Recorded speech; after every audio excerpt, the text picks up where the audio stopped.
Synopsis of the books of the Bible. 1 Chronicles. By JND Darby.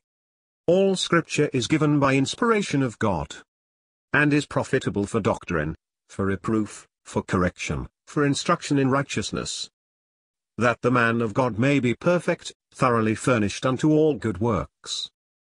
2 Timothy 3 verses 16 and 17. Synopsis of the books of the Bible. By John Nelson Darby. 1 Chronicles, chapter 13. David's zeal for the ark. David immediately thinks of the ark, see Psalm 132. He consults with the captains of the thousands of Israel in order to bring it back amongst them.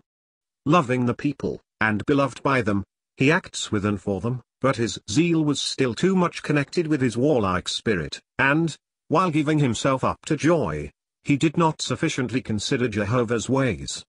He imitates no doubt the means by which God had glorified himself when the ark fell into the hands of the Philistines. These were quite right in having nothing to do with it, and in leaving God to act, and to testify of himself, that he was the God of all creation, exercising a power that overrules nature in his creatures. This was faith in the Philistines, but it was not faith in used to touch the ark.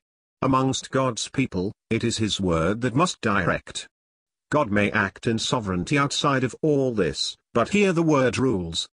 Perez Used is a witness that it cannot be neglected with impunity, and that the order of his house in the midst of his people is a thing which he will cause them to reverence. It was through having failed in this reverence that David's joy was turned into sorrow and fear, but the house of Obed-Edom was nevertheless a proof that the presence of God assuredly brings blessing.